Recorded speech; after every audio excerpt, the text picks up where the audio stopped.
do it. We can make it a thing. Okay? What we'll do is we'll do the beginning, and then we'll continue on into the middle. Yeah. Then we'll even we'll go to the end even. We'll do the end. What? Yeah. What? I know. Look, it's almost Christmas time. Let's just let it all hang out. All right, here comes everybody. It's time to begin, and it starts in 3. Hold on. Am I recording? Yes, I am. In 3, 2, 1. Coming up on TMS, there's too much meat here. Who are you people? Disney is going to make old Star Wars new again. This hockey puck will save us. Elon Musk is serious about simulations. Therapy Thursday and more on this episode of The Morning Stream. Judy enjoyed babysitting, but there weren't enough jobs among the people she knew, so she decided to advertise at the supermarket for extra work. Oh, why didn't that play? Sorry, hang on. Here we go. Nick feels like exploring.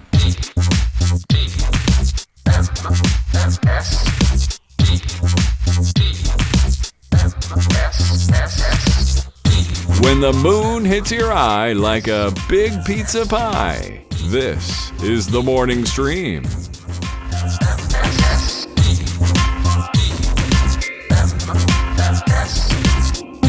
Hello, everyone, and welcome back to TMS. That's right, Thursday's edition. That's November 29th, 2018.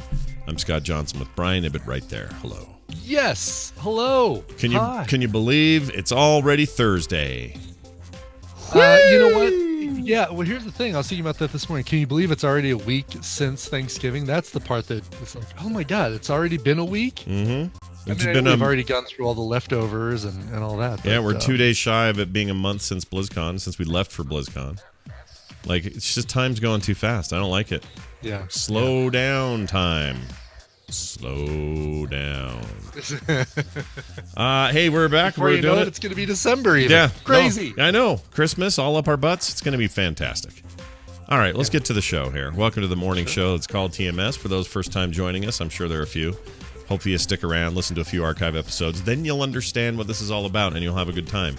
It's the morning show you always wanted when you were commuting and listening to the radio that never existed, and now it exists. And you can listen live like these fine chat room people, or you can go later and get it on a podcast, or you can check it out on YouTube. But however you found us, welcome to the family. The VODs. Welcome to the VODs. Yeah, welcome to the VOD.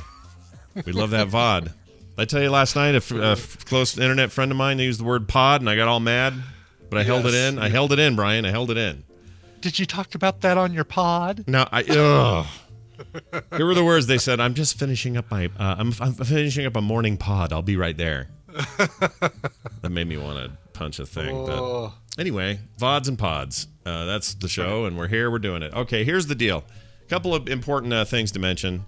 I'm actually gonna get this second thing out of the way because I just want to.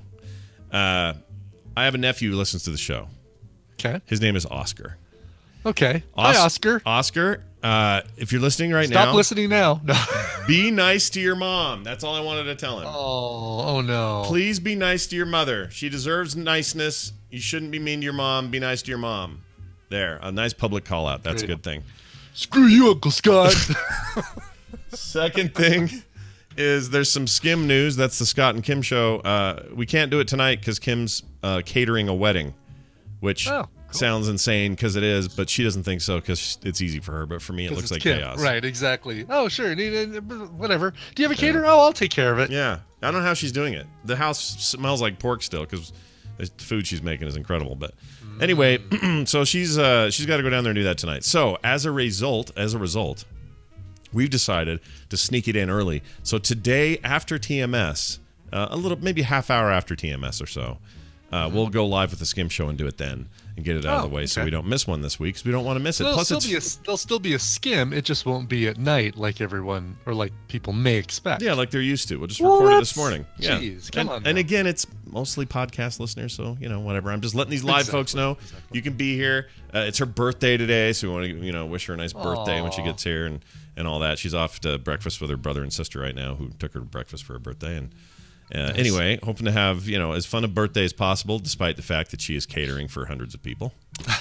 Right. on Yeah. her birthday. But it's for close friends of ours, and their daughter's getting married, and so she agreed to be the catering portion of all of this. So it's all good. Give me a little taste. Like what kinds of things is she making? All right, What's, so she marinated a whole bunch of slow cooked pork. And did it with a citrus soak. I don't know what you call it, but it's basically marinate like a citrus brine. I mean, it's kind of, except there's salty. actual like orange halves and lemon and lime halves in it. So it's not just a liquid. It's like all that stuff plus a bunch of onions in there, and it's just to flavor up the pork to become like a kind of citrusy pork. She made pork sangria, is what you're saying.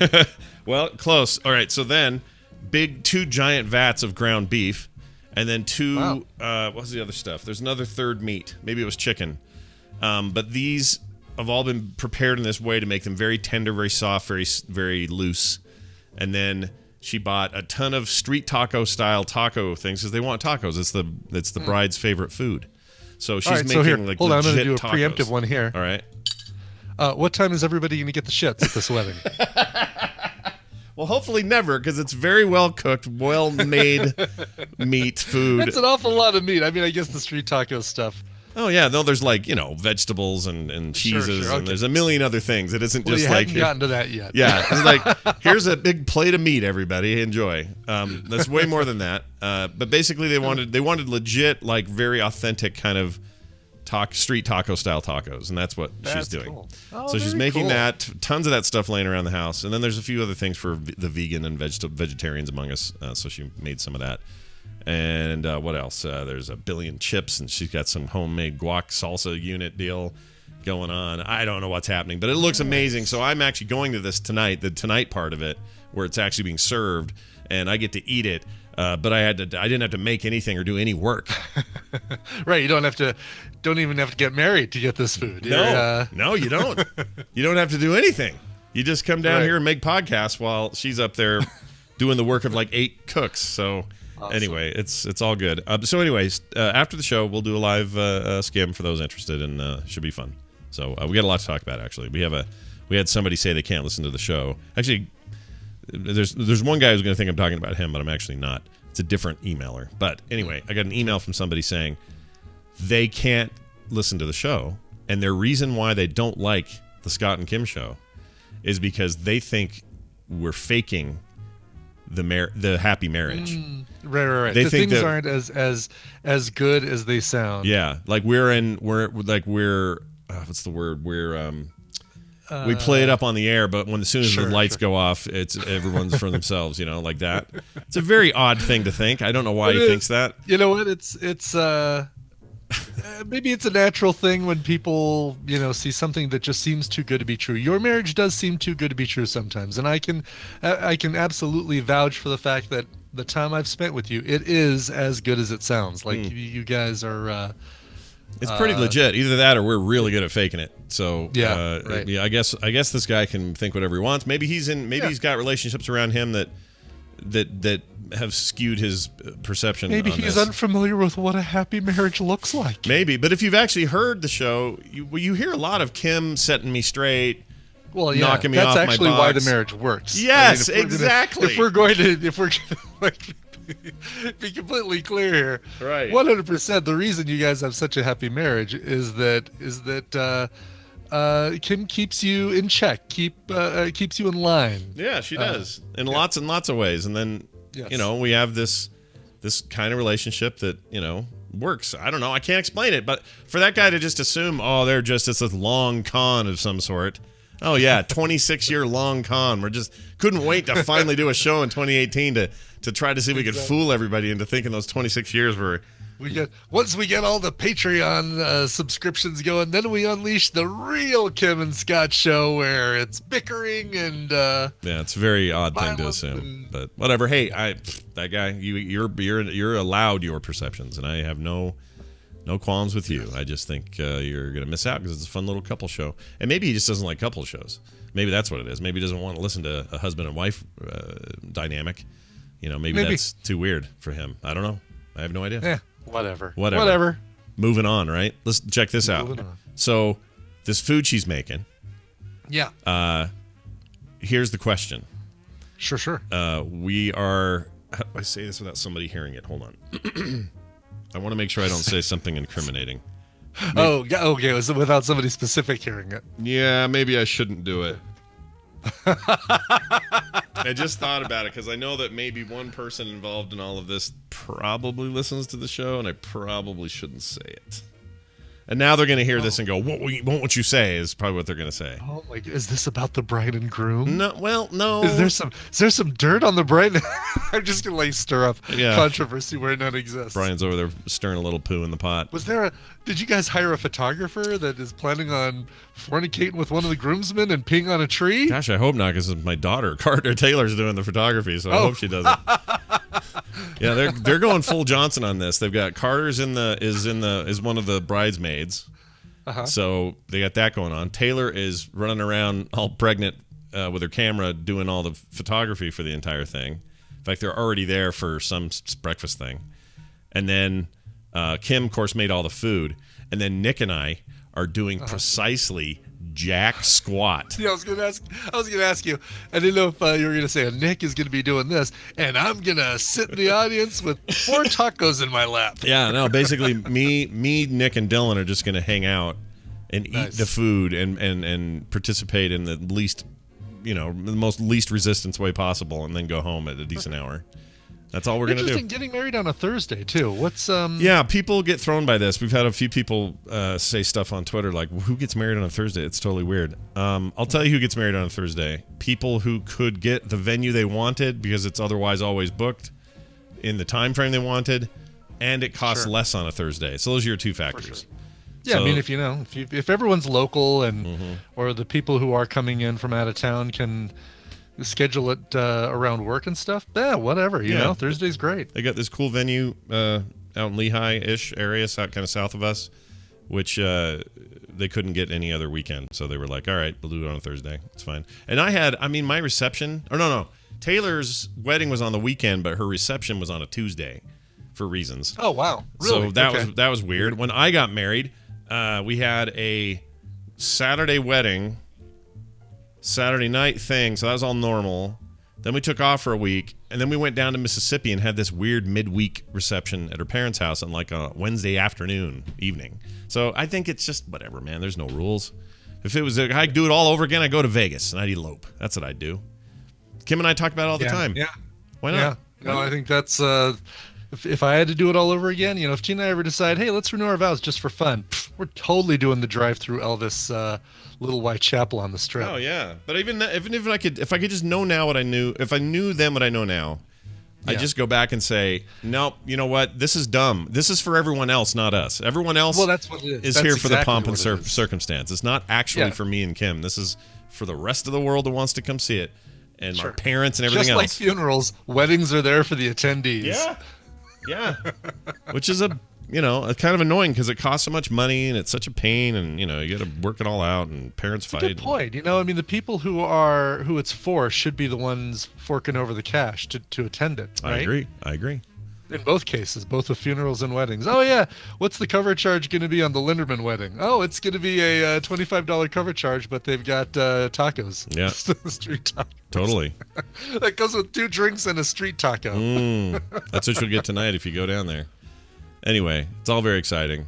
Nice. Oh, Zoe says if she ever gets married in Vegas, we can all come. That'd be great. We'd go. Yay! I'll totally be there. Oh, I'd totally go. Are you kidding me? Yeah. That'd be worth the 5-hour drive or the hour flight, either one.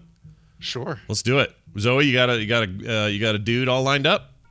If we've got 3 trips planned for Vegas in 2019, so make it around one of those, and we've got a deal. Yeah, there you go. Nailed it. Yeah. Carter does. She says when she gets married one day, she wants to do what I'm talking about. She just wants to leave town. Just and elope. just go elope. Yeah, like who cares? Just a legal thing. And 2 weeks later, nobody cares anyway. Nobody cares. Who's gonna care? Yeah, Nobody cares. my cousin in California got married at one of the chapels on the Strip for this reason, and basically it was live streamed. So you could tune in, you could watch the wedding, and cheer them on. I don't know if there was a chat room or anything. I don't remember there being a chat room. We pretty much just saw the video afterwards. Yeah. But she got married by an Elvis impersonator, or with an Elvis impersonator. There was a person in the kind of traditional pastor Pastor Garb or whatever. Pastor Garber, my favorite Pastor actor Garber. from, He's so good. from There's an Ordinary People, wasn't he? He's so from good. Alias. Yeah, he's on so good, Alias. Pastor Garber. Yeah, Pastor Garber. Anyway, but we all watched the video stream. Some of us live, some of us not live, but it's totally a way to do it. And then you've got your money for your honeymoon or for down payment on a house or whatever you need. Yeah, So. let the couple have the money for some cool, let them get started on life. If you go spend thousands and thousands of dollars on stuff that's gone in a night, what did you really gain out of that? Right. I mean, I understand some people like the pomp and the circumstance. I just am like, no, I don't want it. And I'm really glad Carter said that, because it's usually the parents in charge of the, they're the ones that get saddled with the bill for the wedding. Traditionally, it's usually the bride's side. And the fact that she doesn't care about any of that makes me very happy, because most dudes don't care. This would just come down to like whether or not the dude's parents care, because Kim doesn't care. And the other problem is that people just have to, there's a whatever need for people to try and outdo one another. Yeah. And nowhere is this more evident than with those stupid gender reveal things. Oh, I hate them. Yeah. I hate 'em. Whatever. It's like, hey, remember when you just handed out some candy cigars that are either blue or pink? Let's go back to those days. Can we do that? You know what it is? Okay, I know the disease. So we don't have to set fire to Arizona just so you can announce that your baby is a boy? Here's the source of that disease. I figured this out the other day, so I'm so glad you brought this up. Yeah. Because Taylor did a little reveal party, and I was annoyed. Sorry. I was annoyed. I'm with Taylor's you. Okay, good. I'm still with you. Sorry, Taylor. No. I'm still with you. It's her generation. They're the ones doing it. Now, here's the thing. I think this started. This virus found root in the hearts of people in high school. When I went to high school, you had somebody to ask out. You would go ask them to prom or whatever. They would say yes or no. Now, maybe you went a little weird and did a big show of it for the asking, and then they did a big show of the answering. But one way or the other, they said yes, and on prom night, you took them to prom, okay? Right. Nowadays, they have a day date, and I don't know if this is true around the rest of the country, but here in my state, every single prom, homecoming, all the big dances, and even the small dances, they have what they have associated with what they call a day date, and it's usually like if the dance is Saturday night, they go at like 11 o'clock in the morning on a Saturday, and they spend all day miniature golfing, going to a thing, doing another thing, like just a big, ornate, expensive nightmare.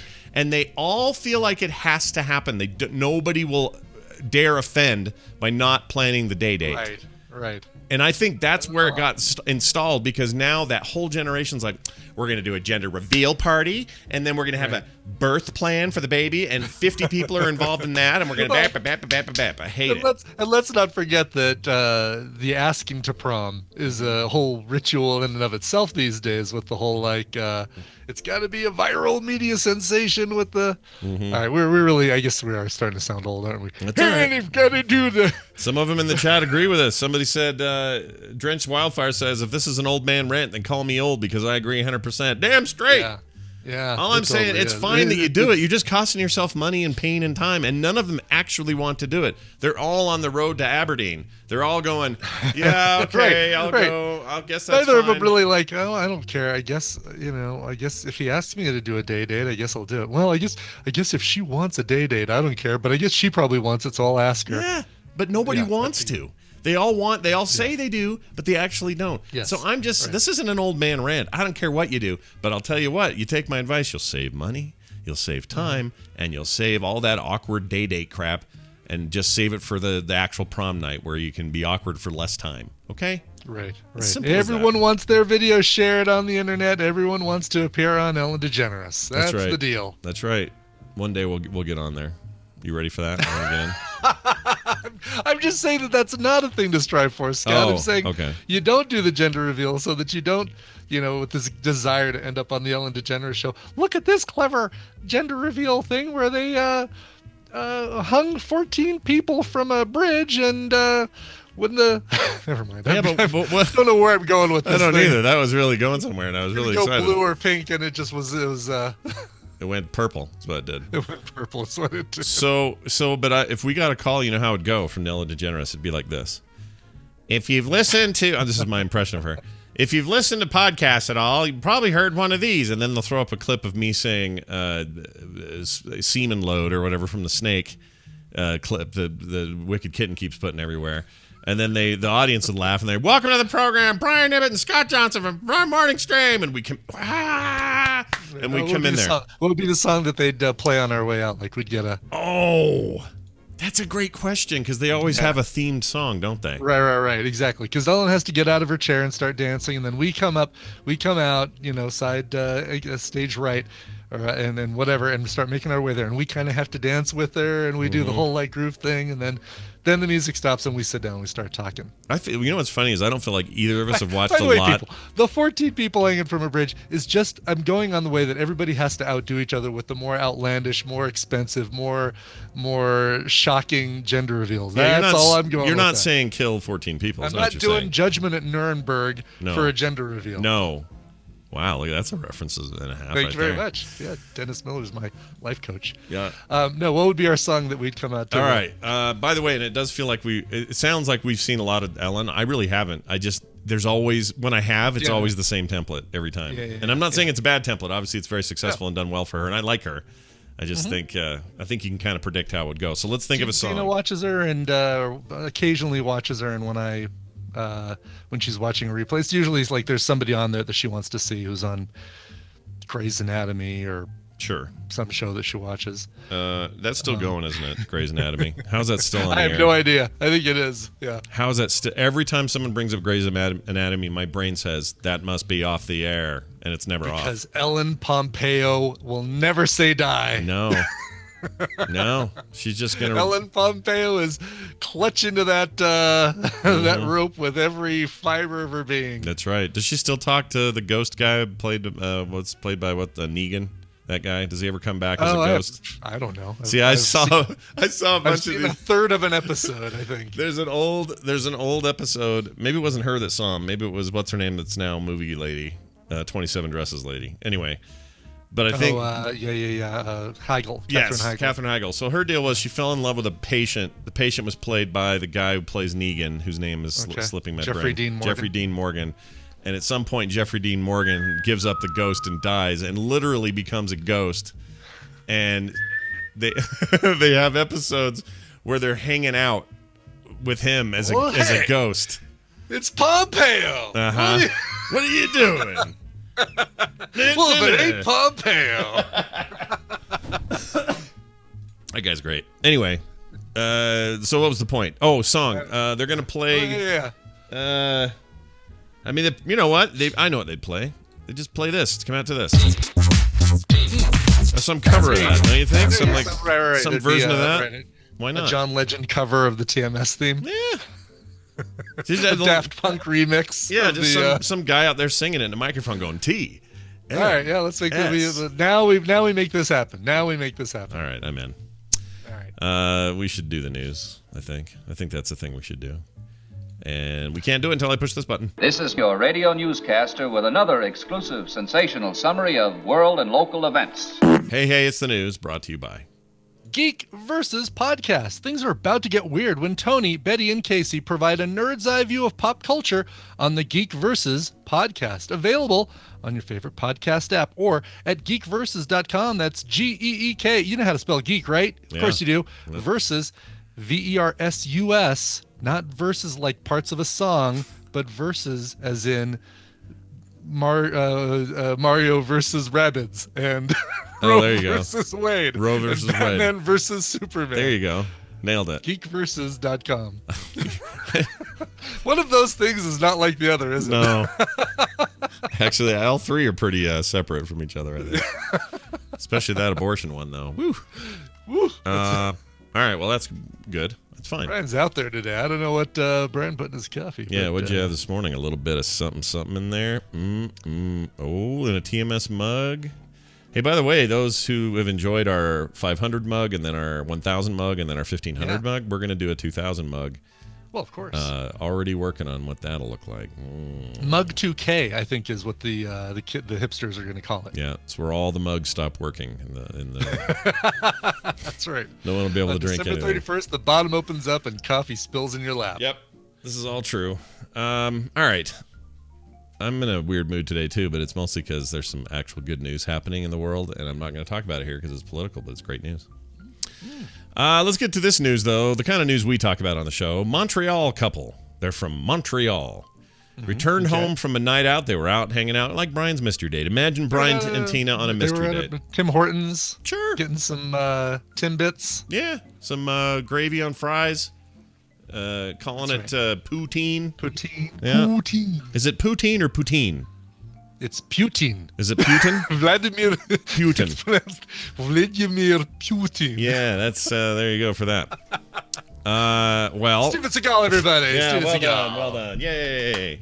All right, sorry. Montreal Anyway, couple. yes, they came home from a night out, and they found a dozen strangers partying in their house. Now, what would you do if you walked in and a whole bunch of strangers, 12 people you don't know, are littered around your house drinking and laughing and partying? What would you do?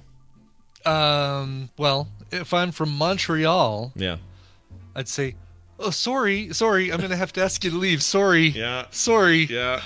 That's what I thought you'd do. You'd go all Canadian. Can I refill your drinks? But last one, right? Yeah. Okay, sorry. Okay, now you guys are leaving now, or are you just, I mean, it's okay if you need to, use the bathroom, but please, if you're going to leave. Yeah. Did you try the crudité? Okay, good. All right, sorry, I need to ask you to Sorry, leave you now. gotta go now. We have to sleep here. Okay. Yeah, I don't know what I would do. I'd be mad. Yeah. I would probably go in and go, who the hell And are they you? didn't know any of those 12 people. Like, No, none.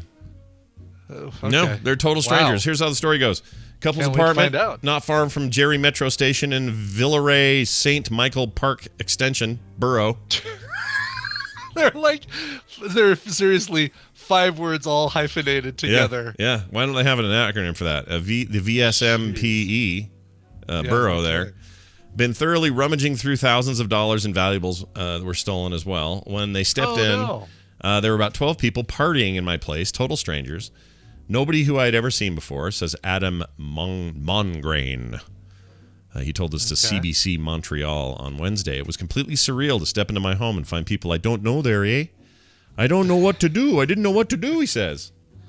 He asked the person he locked eyes with for explanation. Mongrain was told the group had reserved the apartment through Booking.com, a website that allows users to find deals on hotels and short-term rentals. Wait a minute. Now I got questions. All right. Anyway, while an apartment on the building's lower level is available for short-term rental and managed by the landlord, his was not. He explained explains to the unwanted guests and told them to leave. They didn't argue or question the order to get out. They just gathered up their crap and got out of there in an orderly, unhurried fashion. So yeah, somebody screwed up at the. Yeah, but it still wouldn't. The key to get into the bottom level apartment shouldn't work in the upper level apartment. This is exactly my point. I can't figure out how that worked. There's a whole big question mark. Like, how did they get from, apartment 1B is your booking.com. Well, we ended up in 6F. Yeah. But the key worked, so let's party here. Well, it does say this. It goes on to say 2 weeks later, that's how far we are now. Him and his wife are still trying to understand what happened. He doesn't know how the strangers got into the place and is worried it could happen again. CBC Montreal spoke with his landlord. She confirmed details of the story, but said she never provided a key to his apartment for the Booking.com clients. The landlord declined an on-air interview with this radio thing that did. But anyway, they don't detect any sort of evidence of a break-in on the locks. No. Right? Then they pretty much say, okay, they had to have gotten a key from somewhere. Mm-hmm. It says here. Let's see. I thought you were going to be gone longer. Yeah. What's going on?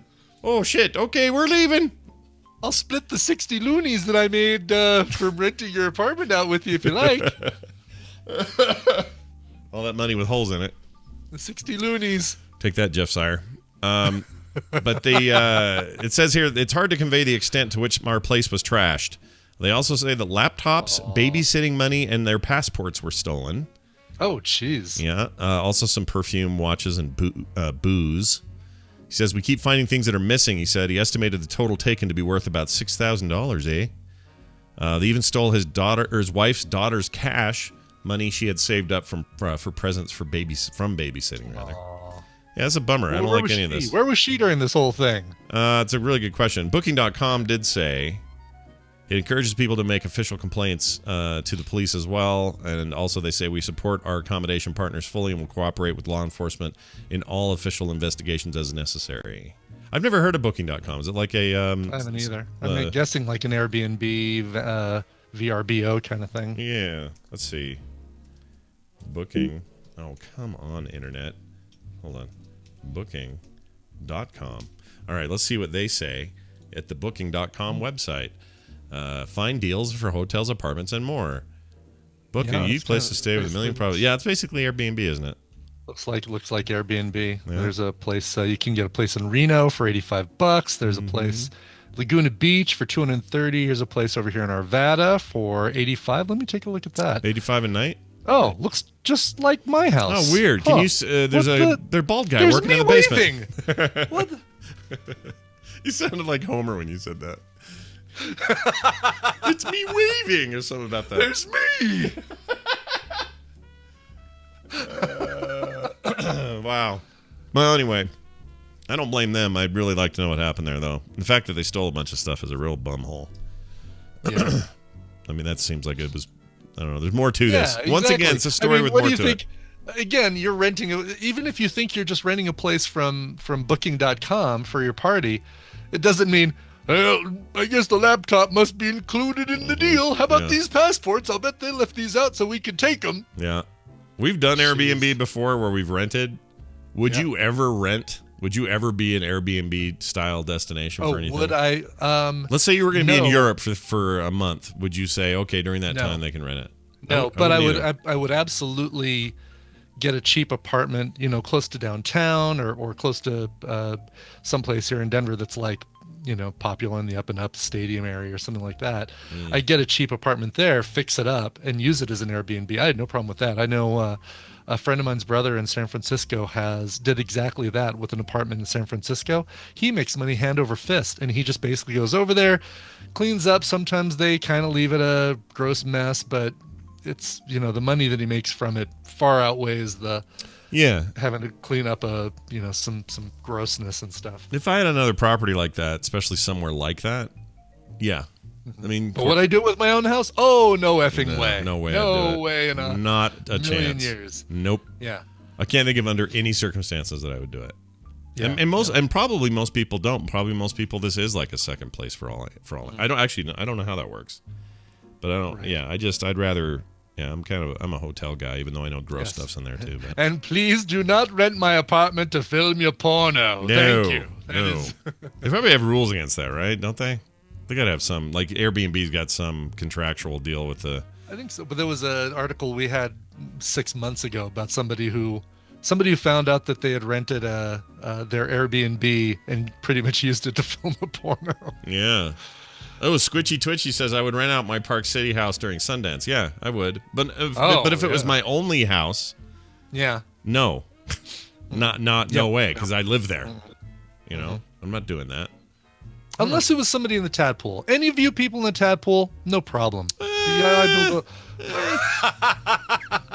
think a lot of them, but there's a couple. Maybe not. There's one. Maybe not TVZ gun, but everybody else, I think for sure. It literally the irony is too funny, but it wouldn't be Free Hotel Room, even though his name is Free Hotel Room. It wouldn't be Free Hotel Room. No. You know what he'd do? He'd just walk around my house going, right. You're too nice to your dog. The toilet paper roll was installed upside down. The next roll should come over the top. Yeah. I heard your son say a word that's not correct English. Your milk is kind of warm. Yeah, he'd be. The knob on your pantry door should have been put in about 4 inches higher to be OSHA compatible. Yep. That's totally him. Yeah. So he's not allowed in my Airbnb rental that I'm not doing. Let's talk about Disney. Disney is doing a cool thing. Yeah, I actually saw some of this and I'm impressed with it. Disney is turning the original Star Wars movies into animated shorts for kids. I would argue, though, after watching them, I don't know that they're necessarily for kids. They just seem like really cool shorts that'll work great for kids, but I don't know. Yeah, I mean, there's an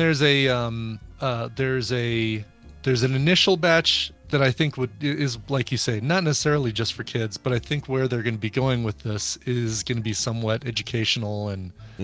But let's talk about this. Yeah, that's very interesting if that's what they're planning. Because I think the first batch are going to be recreations of the original 6 films, done as 10 to 20 minute shorts in this really cool animation style. I really like it with the original audio. Yeah, it reminds me a little of the Genndy Tartakovsky stuff when he was doing the Clone Wars cartoon. Know who that is. Oh, you do too. He's the Samurai Jack animator. You know that guy. Oh, yeah. Okay, yes. Do you remember the Clone Wars cartoon he did before they went 3D or changed it all? That was fantastic. I watched the entire series of Clone Wars. I never watched Rebels. Yeah. But I did watch the entire series of Clone Wars. Well, you're thinking of Clone Wars. You're thinking of the new Clone Wars. I'm talking like 2D hand animated old school shorts. You don't remember those? Do you remember those Clone Wars things? You're talking about the series. No, not the series. Came before that. Which is why I hate that they called it Clone Wars, because it just confused things. Oh. It just was weird. But if you've never seen those, you should see those. Yeah, I guess I need to, because that's not what I'm thinking. It is completely disconnected from that. It all came before it. It was right after Samurai Jack. They hired him to animate it, and it was super rad, and it was good. You should watch it. Okay. Yeah. I highly recommend it. Well, anyway, I mean, knowing what I know about Samurai Jack, I definitely see the comparison for these Star Wars mini shorts. Yeah, it's a cool style for sure. Right. This article from The Verge is sort of from the perspective of the author, so I'll just read what he wrote. He says, I'm the father of a 5-year-old, and like many parents, my wife and I have recently had to grapple with the age-old question, when is it appropriate to introduce your kid to Star Wars? Today, Disney made this question a lot easier to answer by announcing that it will launch a new series of kid-friendly animated shorts called Star Wars Galaxy of Adventures. Star Wars Galaxy of Adventure. Oh, it's Star Wars Galaxy of Adventures. Got it. Yes. Star Wars will be the circle that goes around the logo, and then the other words Galaxy of Adventures will be inside. Yeah, it's pretty cool. Can someone, by the way, chat room, a bunch of them are commenting on this Tartakovsky Star Wars thing. Can you guys find that so I can give Brian a good place to go, because he would love it? Oh, of the Clone Wars thing? Yeah, sure. Just, I don't know where you find that now. It used to be. So yeah, the initial 6 shorts are going to be released on Friday. Okay. And those are going to be the redone. I really love the fact that they're using the audio from the movies and making these shorts that basically previously on Star Wars kind of thing, but a good 10 minutes of recap. And then you've got after that, every week there are going to be new episodes released through December, according to Lucasfilm, with each installment combining stories with fun and educational add-ons designed to help older fans, parents, and other mentors welcome the kids in their lives to explore the galaxy far, far away. So, and then more episodes in 2019. So I'm guessing it's going to be educational. I mean, they even talk about it being, they're going to combine the stories with educational bits. I mean, it's going to be, I don't know, your Fat Albert kind of thing. It's going to be... Well, are they going to just stop in the middle of the thing and go, all right, kids, we're going to learn what a trash compactor is really like? No, I think it's going to be like, good thing we're done fighting that Sarlacc. Hey, did you take the trash out? You know how important it is to get your chores done before you go have fun and go to Tashi Station to pick up some power converters. Maybe. I don't know. I'm very curious about that part of it. Like, I want to know what that is, but it's very interesting. I think the Han Solo and the Chewie characters look amazing, and I would love a spin-off series of just those two hanging out. That's pretty good. Yeah, you say that, and then we end up with something like droids. True. Oh, droids! I forgot about that. I forgot that existed. It was a horrible cartoon, but it made an even worse cereal. Yeah, no, the cereal was terrible. Although 3POs were okay. They were just Cheerios, basically. They basically were, yeah. There was nothing too bad about those. Actually, I'm supposed to get... It's interesting that they're doing this. They with all the talk of the Mandalorian and all the stuff that they're doing with the Disney Plus, Disney Go, whatever it's going to be called, I can't remember. But that they're rushing this like, oh no, let's get this out now. Let's not use this as one more reason to get people to subscribe to the new streaming service, because they easily could have. Yeah. If they would have teased this to me, I would have looked and said, oh, yeah, here's another reason I'm signing up for the Disney streaming deal. Well, one would assume it's all going to be there once it launches. Like this stuff I will imagine so, be there, yeah. whatever deal they're making. Where is it airing now, did they say? It's going to be on YouTube. YouTube, on okay. the Star Wars Kids channel on YouTube. That's a thing? All right. That's a new thing. It's not a thing yet, or maybe it's a thing now, but it's a new thing. Yeah, no kidding. Let me see if I can get to that. Let's see, here it is. The new Star Wars Kids portal. Oh, that's on lol.disney.com. Here it is. Enter your birthday. Oh, come on, really? Is there a button for just I'm old? Just say I'm old. Enter your birthday to continue. I'm older than 13. Just say that. So much scrolling to get to my year. Here we go. YouTube.com Star Wars Kids is the channel. Really? And yeah. All right. Here, link in the show notes link in the chat room for everybody right there. Oh, yeah, look at that.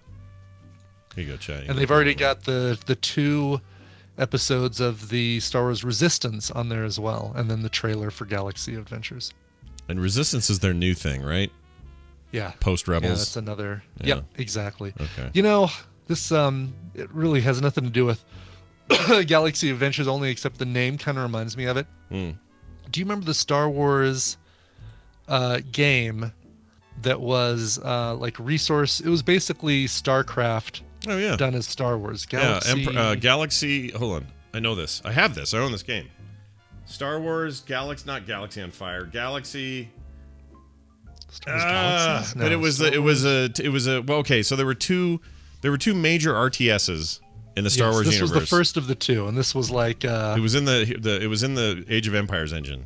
That's where they did it. right. It was like 2D Galaxy sprites at and War. stuff. Galaxies at War. Galaxies at War. Is that it? That's the 3 people in the chat room are saying Galaxies at War. I loved that game. Yeah, I still have it. It looks like poo now, though. I'd warn you. of course. Because it's, I used to play it at like 1024 by 768 or something. And Oh, there was one before this though. is it the wrong? Yeah, that's not the right one. Yeah, that's the newer one that looks a lot better than the first one. That's was the it just 3D called? looking one, right? Yeah. Yeah, there was one that was Battlegrounds. Galactic Battlegrounds. That was it. That's the one, and it Yeah, I it missed does that look game. like poo now, but it has. It was made in so Microsoft. I don't know how the deal worked, but it was the Ensemble Studios who made the Age of Empires games. They used that same engine and just basically reskinned it to be a Star Wars game. Mm-hmm. It was good. It was fun. I liked it. It was, yeah. Yeah. I guess you can get it on Steam now as the Galactic Battlegrounds Saga, but Yeah. it's still I think that's what still I looks have. like poop. I think I have that, and you can up-res it. There's like a hack to make it higher resolution, but it still looks like poop. Doesn't matter how high res you go, it's still kind of poopy. It's a good game though. Galaxies at War or whatever it is. The other one was an attempt at 3D. It was okay as well, but there was something about just having a big AT-AT walking around the forest, man. It was cool, was yeah. really And cool. grab all your rebel troopers and have them attack the ATST that's coming to break down your barriers and stuff. I mean, it was absolutely Age of Empires / StarCraft with Star Wars. Oh, characters. totally. And you had your mix of your prequels. You had your Naboo business, your Gungans, and all that mixed in with your. That's right. This would have been right around the time the prequels were happening. Yep. So they were sticking that garbage in there. That's right. There's a wide screen hack. Yeah, that's the one I've used, Dan Wally. But no new 2001 textures. is when the game originally came out. There we go. Rebel Alliance, Wookiees, Trade Federation, Gungans, or Royal Naboo. Mm-hmm. Galactic Empire, Rebel Alliance. Yeah. It was fun. Oh yeah. It was fun. It was a good time. 2001, everybody. Remake it and make it for the iPad. That's what I want. That's what you want? Okay. That's what I want. They did that with Age of Empires, so why wouldn't they? They could. I mean, if there's demand enough for it. I don't know who has the rights to that thing now, though, because that's all different now. Right. Yeah, you never had to build farms. Although there were moisture evaporators or There something. were moisture evaporators. Yeah, totally were. There's something like that. I can't remember exactly. All right. Let's see. Shadow of the Empire is still the best Star Wars game. Incorrect, Captain Kipper. Incorrect. That was a good game. That was the one where you had the. Oh no, it was Dark Forces was really good. Not the best for sure, Not but the best, but it was good. the first person shooter where you saw Dark Troopers. What was the what am I thinking of? What was the one with they were with clone troopers, and I don't even like prequel stuff, but they made this clone trooper game where it was like a squad shooter. Oh, what was that called? That was so good. Oh. Battlefront was good. Jedi Academy was good. KOTOR was good. These are all good games. Republic Commando. I remember game. Republic Commando. Yeah. I think that is my favorite Star Wars game. It was really good. Yeah, that was good. They could remake one of those. I subscribed to the for a long time. For a decent amount of time, I subscribed to the MMORPG that was fun for a while. Which one? There's Which people one? in our The guild. original one, the old one, or the Not the original? No, not the original one. The newer one. SWTOR or whatever. SWTOR. Yes. Yeah. Knights of the Old Republic. Right. That's it. Yeah. Star Wars Old That's Republic. KOTOR. Yeah. This is just Star Wars: The Old Republic. Yeah, that's it. I did too. I played that a ton. But before that, they had Star Wars Galaxies back in the day, and that game was cool for what it was. I mean, it was super janky and kind of broken, but it was cool. But it was back before. This is before WoW even. This is back when MMOs were very hard to. They were much more unapproachable than they are now. Mm-hmm. Anyway, well, this has been a fun walk down memory lane. Kind of has, yeah. Let's talk about. So that's the thing. Watch for these. These are coming. Disney. Coming Friday. I'm actually very excited. I'm very excited about it. I think it'll be. Yeah, cool. me too. Oakland University has decided to help teachers be safe, and they've done it by arming their faculty with hockey pucks to protect against active shooters. Wow, Oakland. I would have expected this for our Montreal couple coming home and finding 12 people in their apartment. Yeah, maybe that would help them, but I don't know if it's going to help anybody in Oakland. But it's an unconventional approach to fighting back against mass shootings, but it's something Oakland University is willing to try. Faculty at the school will soon be armed with hockey pucks. First thing that came to my mind was a hockey puck. When I was a hockey coach for my kids growing up, I remember getting hit in the head with a hockey puck once, and it hurt real bad, says Oakland University Police Chief Mark Gordon. I don't know, dude. Guy with a gun versus me with a hockey puck? Hey, ready? Here's a joke that really would have killed in the 70s. Who came up with this idea? Don Rickles? Yeah, there you go. And then everybody in that Tonight Show crowd will go, ah! Exactly. Yeah. Ed, who do you think came up with this idea? You think it was Don Rickles? Yeah. It's pretty good. Can't do that voice. Makes me cough still. Anyway, it says Gordon has a reputation for being proactive when it comes to preparing for an active shooter, a fact that became very real for a communications professor earlier this year, right after 17 students and staff were shot at the Florida high school. A student walked into my classroom and for the first time in 20 years asked me to lock the door because she didn't feel safe. The professor went to the chief, began training the faculty. Part of that training involved a hockey puck. The hockey puck fits real well into your briefcase or backpack. It does not roll around. Chief says the hockey puck is a real last resort. First option is run and hide if all else fails. Chucking pucks is better than nothing. I find this to be ridiculous. Chucking pucks. I do too. It's chucking pucks. Yeah, hockey puck. Only use your hockey puck as a last resort. It's a very odd. I mean, it's almost.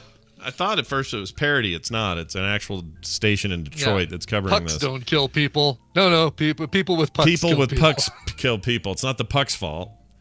I know it's not an Onion article, Chad. I looked. I checked. I double-checked this when I vetted it. It's real. I thought when I first saw the headline that they were going to put, they were going to pad coats with it or something, and then they would stop bullets because the pucks are thick and, good bullet absorbers or something. But that's not it. It's throw it at people. That probably would work a lot. I mean, if you were given a hockey stick, you can make those hockey pucks fly. I've seen Jacques Plante really fire one. I've seen Guy Lafleur really fly one right into the. Yeah, but what happens? You're in your classroom. You're teaching a math class. Active shooter runs into the room.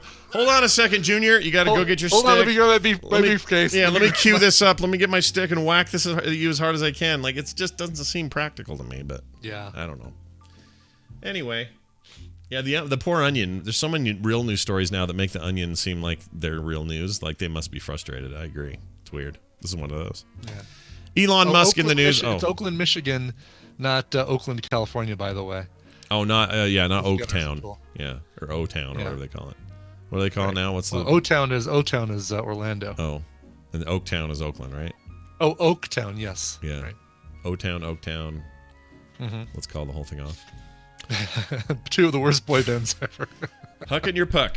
All right, Elon Musk. Should change his name to Elon Hockey Musk. Anyway, says he's not joking about his belief that we are in a simulation. This has been going around for a while, a couple years now, where he has said in some forums that he thinks that he would posit the question, what if we're all in a big computer simulation right now? And that's the reason he doesn't trust AI, and there's all this stuff. Everyone always thought he was just kind of being a little hyperbole and, just being weird Elon Musk. But he is apparently not joking and very serious about this. He says during an interview on Axios on HBO, it's that show on HBO, which I've not seen. Isn't that like some kind of interviewing news? It is, yeah, and it's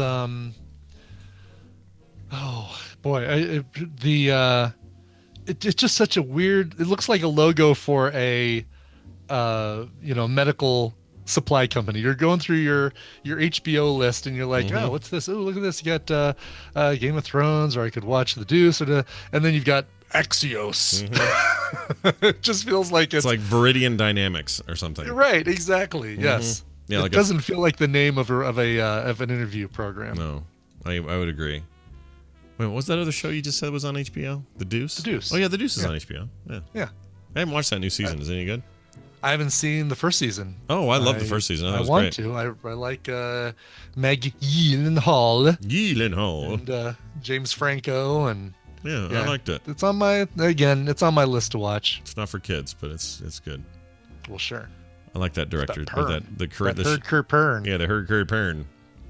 It goes deeper than just like, hey, here's the salacious world of what it was like in the 70s. It's more like, here is a major cultural shift in American and then international culture. It's like crazy. Oh, really? Oh, okay. Yeah. It's like not. It isn't just, hey. I felt like it was just, here's New York in the. I mean, it is, but it's got this broader message. And what's his name? Who's the creator? Crap. He did that other show that everyone loves. Oh, the other show.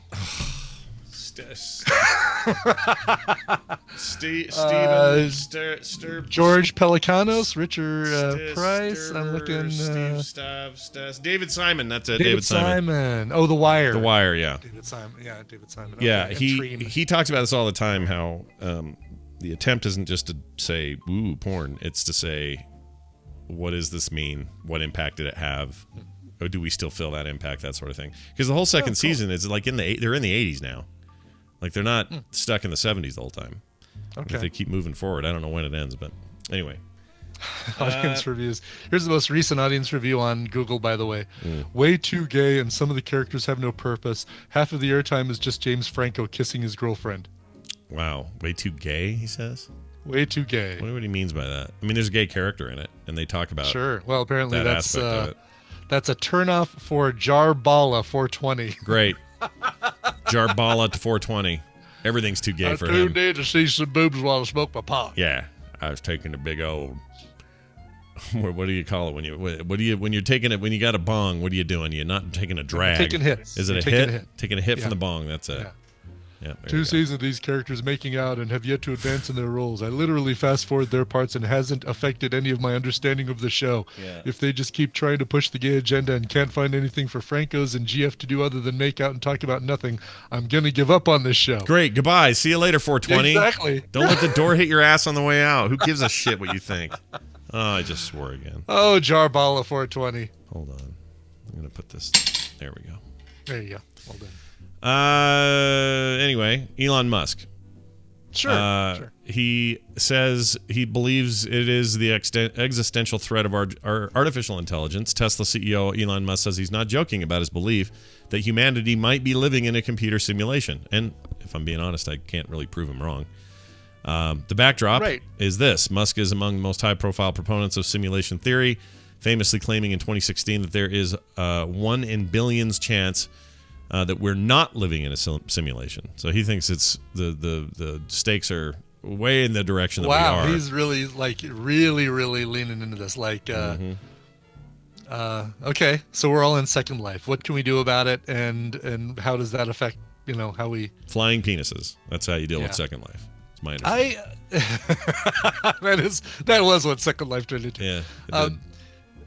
Yeah, and maybe Jury said this. Somebody might have said this, but are we watching the origin story of Elon Musk becoming the world's greatest supervillain? Like, is this, starts out as brilliant innovator or Whatever. Tesla creator, all this stuff, and then smokes pot on the Joe Rogan show, and all these other things happen, and now we're just kind of watching the origin story of him becoming a supervillain. I mean, I think that it's as possible or possibly more possible than his theory. I think it's more possible he's the next supervillain than it is that we're all in a simulation. Yeah. So, yeah, sure, why not? I'll give him that. He explains that video games today have become astronomically more realistic than they were 40 years ago, and that if you assume any rate of improvement at all, especially with the advent of virtual reality and augmented reality, games will eventually become indistinguishable from reality. Things tend to taper off, Elon, and kind of they don't just have, this isn't the trajectory of everything constantly. Like video games, yeah, they've changed dramatically in 40 years. If you look at 40 years ago and then look at today, yes, dramatic. But if you look at the last 20, less dramatic. It's more of this kind of curve. And if you look at the last 10, it's really not that dramatic at all. So, what does he know? And Captain Kipper has put in the chat room a link to a photo of his mother, Elon Musk's mother, to kind of lend credence to the fact that he's becoming a supervillain. Have you seen Elon Musk? This isn't real. Is this real? This isn't real. It's kind of like a mix between Cruella de Vil and the Sharon Stone character from Catwoman. Yeah.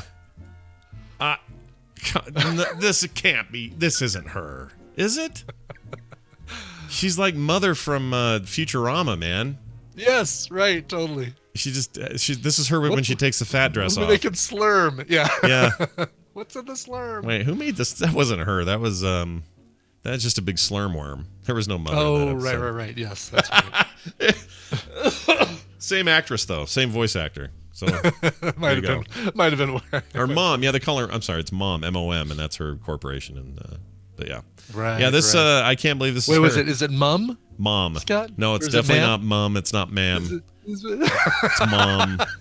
Took so much heat on that stupid Mum thing. Oh, I know. And it turns out Jury's right. And guess what? I hate worse in this whole world than almost anything. Yeah. When Jury's right, I freaking hate it. It's the Jury Army. Yeah, they went out and proved him right. Although I did hear from a couple of British people who confirmed what I said, and then some British people were the opposite of that. So there's still some confusion out there. And some people say, well, the reason that the closed captioning says ma'am is because it's not being done by people who would know. They're assuming the theory that Justin has is correct, and so they're writing the closed captioning accordingly. Right. I don't know. I still don't know. The jury's still out on this. Get it? Anyway, he thinks we're all in a simulation, and that probably means we're going to die. So instead of dying, we're going to take a break. And when we come back, Wendy will be here. She's going to do a little Therapy Thursday. I got the phones working, so we're hoping to take your call. That'll be good. Worked yesterday, so should work today. And we're going to simulate playing some music for you right now. Yes, let's do that, Brian. Please tell me what simulated music you've brought.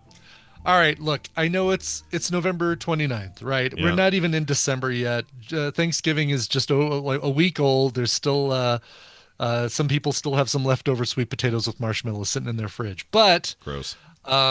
It may be time to start listening to some Christmas music, as long as one thing is satisfied, as long as that Christmas music is cool. And this is cool. This is not a take on "Oh Come All Ye Faithful" or a rock version of King Wenceslas. No, this is something brand new. This is from an album called Alternate Christmas Songs, and it's from a band called My Son the Bum, from Oceanside, California. You can find out more about them by going to mysonthebum.com, and I think you're going to want to, because this is really cool. This is a song called Flight Deck for Christmas, and by flight deck they're talking about another euphemism for the funny farm, or for the nut house, or whatever. That's a thing for that? I didn't know that. And it apparently is, and I didn't know that either. The reason I picked it is because today's Therapy Thursday, and this feels like it goes hand in hand with Therapy Thursday. Nice. It's about a Christmas celebration gone wrong, and if you're looking for me, I'm going to be out on the flight deck. Nice.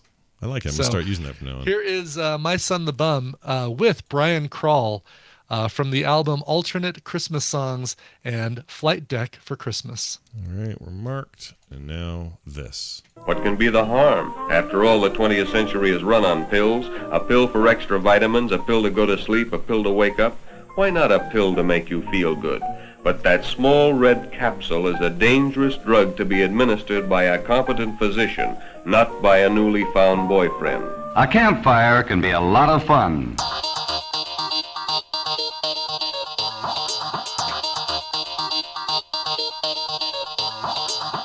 The Morning Stream. Sweep the leg.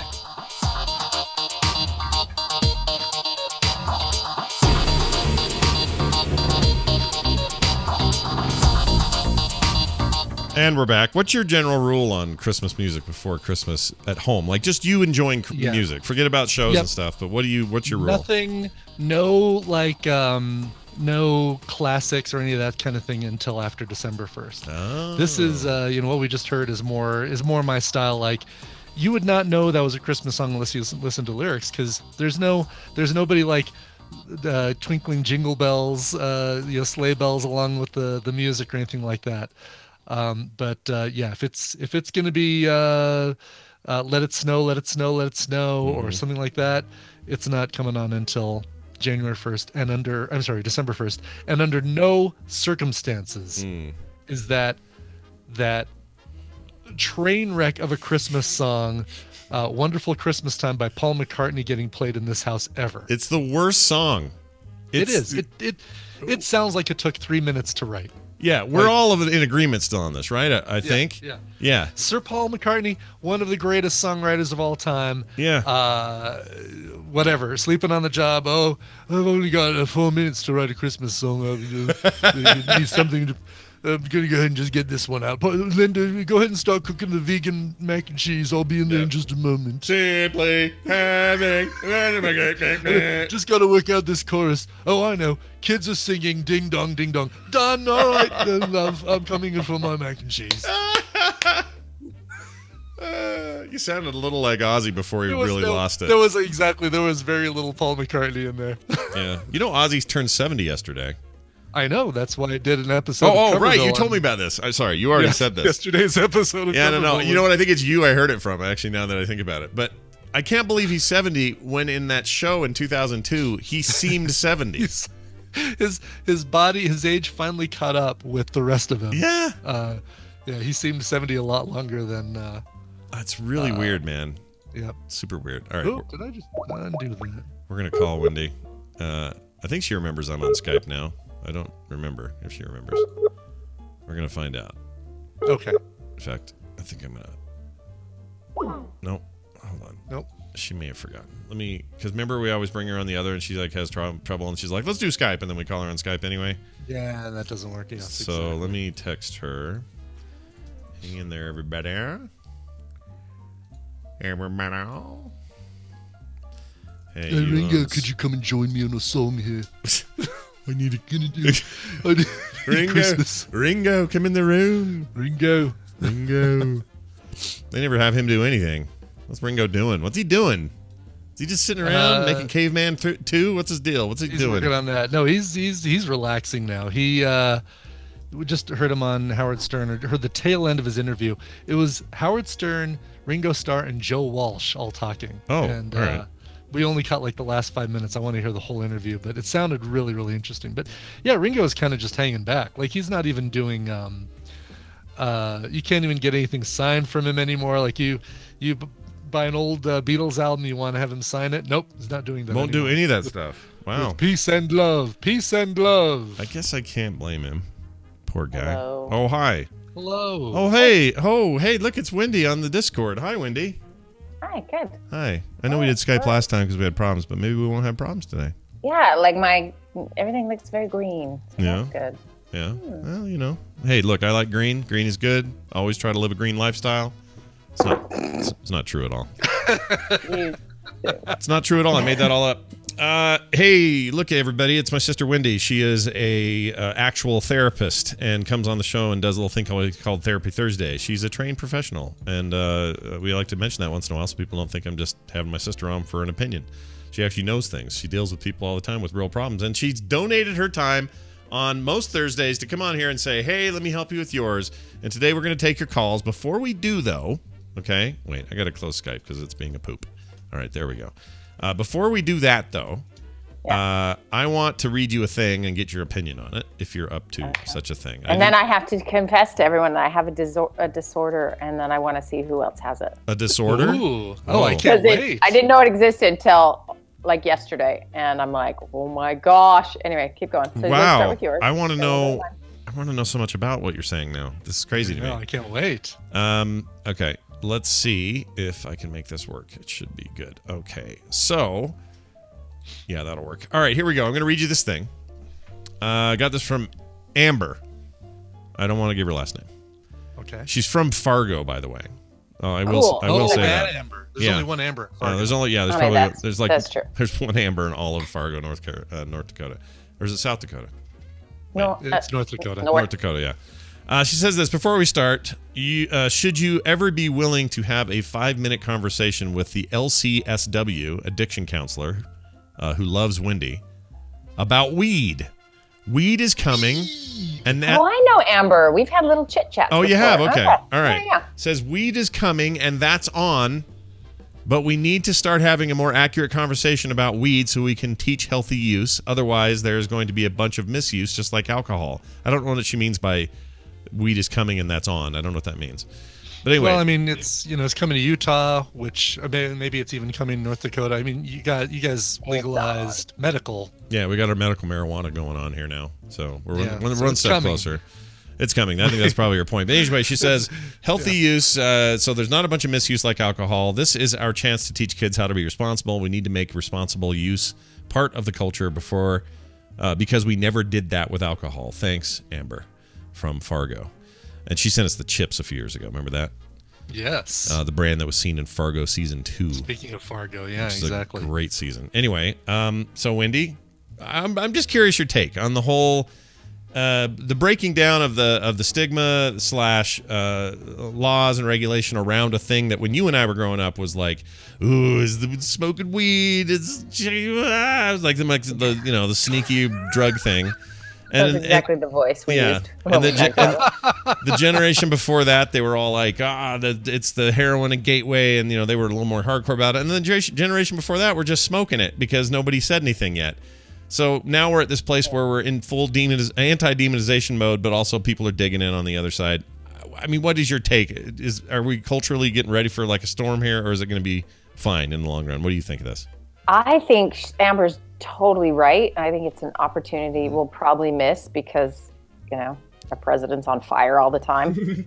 And we can't sort of focus, but if we could focus on this, on actually really educating the populace about it. So marijuana has a lot less problematic stuff than alcohol has ever had, right? Yeah. However, it really does a number on young brains if misused, like lifetime kind of brain damage. Like we joke about that voice, but that's kind of the voice you'll have forever if you do too much weed when you're young. Really? Yeah, it really has some pretty dramatic effects on a young brain. So a little, here or there, like a little alcohol here or there as like a young person illegally, right? Yeah. Is not going to be the death of your brain, but which will still be the case even if you get full legalization, it's still going to be illegal for teens to smoke it. Exactly. So, sort of if the adults in the room can know really the impact, because I think alcohol, we did not have brain scans when alcohol was invented. And we have so much more information about how a drug affects a person and a developing mind that, if we just were really smart about this and cool about it, I think we can be cool about it too, hey, this is the next form of like social, I hate this word, social lubrication. Nice. But you know what I mean? Like it's a way to, it's alcohol's alternative to some extent. It will be legal probably everywhere like it is like alcohol is. Yeah. If we could do this the right way, I think we're going to save a lot of brain cells and a lot of problems. Here's the thing. I've recently done some diving into sort of the medical side of things and the power of what is in that plant is crazy. Yeah. Also, the mental health use for it. I mean, some sort of various forms of taking certain elements of marijuana for mental health reasons are showing some really helpful progress for people with anxiety or depression or other things. So, like, as soon as we stigmatize something or as soon as we make it, and this happened in the 60s, we had, like, psilocybin is a great example of this. Like, mushrooms, you trip out and you lose your mind and like you kind of, that's terrifying. We didn't understand it. But the properties in that, let's say microdosing or some other sort of therapeutic dosing, with a doctor, the impact is amazing. Right. And is saving lives and is changing people's whole worlds. But, we had the 60s to sort of blame for everyone went a little too crazy on it. And then, it was sort of seen as taboo. But now, I think, not that we're any more mature, but I think we have the science that helps us act a little more mature. Yeah. So anyway, it's kind of an exciting, I think it's exciting because it's happening no matter what. So we ought to just figure out how to be smart about it. Yeah. And sort of really protect young kids from too much exposure too quickly and sort of, maybe learn how to navigate that a little differently. I mean, alcohol has such a weird history and a long history. Like, who's the first person who found rotten grapes and was like, sweet. I'm going to drink this. Yeah. It's a long time. Thousands of years, for sure. Whereas I feel like this is a big, different option. We could do it very differently. And there's a long history with pot, but it's also a less prominent history. You know what I mean? Like, right. Well, it's a less dangerous history. I mean, it's also less dangerous, right? But I mean, there may have been freaking cave people who figured it out. We don't know. The point is that alcohol has always had connected to it a lot of danger and problems and issues, and the pot thing just had a couple of decades of sweet stigma, and that's all it took. But I am I wrong to think this? Am I wrong to think that it's gonna get? Well, okay. Let me say this. Let me ask this question. The opioid crisis, which is a real problem, it's real bad. And a lot of the opioid addicts are coming from legit sources, meaning the doctor prescribed this because their car accident has put them in constant daily pain. Now they're addicted to opioids. Now they're losing their jobs. Now they're finding it in horrible ways. Now they're moving to heroin. Like, it's a bad cycle. And I'm doing it no justice by describing it because I'm not giving it the full heft it probably deserves. But doesn't the legalization of, at the very least, therapeutic marijuana use go a long way to possibly alleviate that or stop people from giving nothing but oxycodone out, and maybe this is something else? Well, I think you have to revamp the entire, and you don't want to get me started on this because I am in the middle of trying to get healthcare for my freaking family in this stupid country. But the entire system has perverse incentives. And the perverse incentive is, I mean, part of, R&D, got to pay for it. Well, we'll pay for it by charging $1 million a pill. And then, and the reality is these doctors were handing out opioids like candy, and they did it for a decade. And there are pharmaceutical reasons for that, and people who should probably go to hell. But so you'd have to revamp a whole lot of ways that the structure is set up. So yes, in theory, to me, marijuana and sort of in medical situations and the relief that it offers people, and it's like the least dangerous, most effective thing, at least that I've heard of. I mean, I know there's other non-addictive painkillers, but they don't kill the pain. You know what I mean? Like, right. They try. And that's the problem with the opioids, is they are so effective. Obviously, you don't get off them after the 10 days after your broken ankle because you've never felt so good in your whole life. And so, it's a scary, slippery slope. And part of it is our brains as humans. We, especially culturally, I think, a doctor gave it to me has such a different mojo than like, my brother's cousin who, builds cars in his garage gave me some weed, like we have a different mojo. One's more dangerous, but the guy has a white coat on and a degree on the wall. So yeah, I think some of it has some psychological underpinnings of like, but then it's gotten us in a pretty crappy place. Chat room brings up some interesting points. A couple of Canadians in there are mentioning that now that it's legal federally in the government of Canada, or in the country of Canada, researchers are stoked because now they have full reign to study the damn stuff in ways that they haven't been able to before. Right. And there's a lot of talk about that in this country. That'd be really cool if we could get to a place where we're just over the whole, let's get over the stereotype. This thing that grew in a plant turns out is very helpful for human beings in lots of ways. Can also be abused like lots of other things. Let's get our heads around it. Let's quit being such freaking babies about it and see if we can figure it out. To me, it's not much more simple than that. Anyway, well, there you go. We've addressed it. I like it. Bunch of pro pot. Way to go, Amber. Good question. Pro pot hippies here on the thing.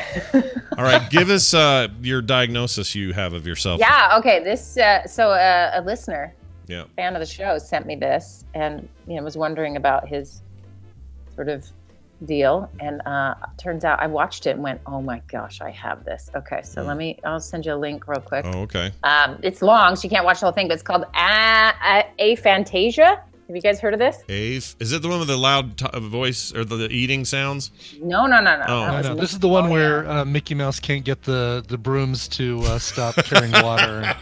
That is actually really important, actually, because what it is, you're really close. What it is, and this explains my entire marriage, by the way, is aphantasia is where you cannot imagine things in your head.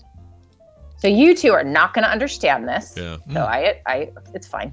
I can't imagine what that's like. Yeah. I'm related. Exactly. I'm related to all sorts of people who have phantasia, but I definitely have aphantasia. Okay. So what it is, so I'll do it for you right now. Everyone close your eyes. Okay. Doing it. Now I want you to picture an apple. Okay, doing it. And I want you to picture all the elements of the apple, the color, everything. Get a really nice lightning cable. Yeah, totally. Brian's gone full. Get a good image in your head, and then tell me on a scale of 0 to 10, how sort of real. Like, could you reach in and grab that apple and eat it? That'd be like a 10, and a 0 is like you just got some black fuzzy lines. Oh, I'm full 10. Yeah, I'm probably 6 or 7. Yeah, I could easily do. I'm a 1. Yeah. Really? That's interesting. This actually explains a lot, by the way. Yes.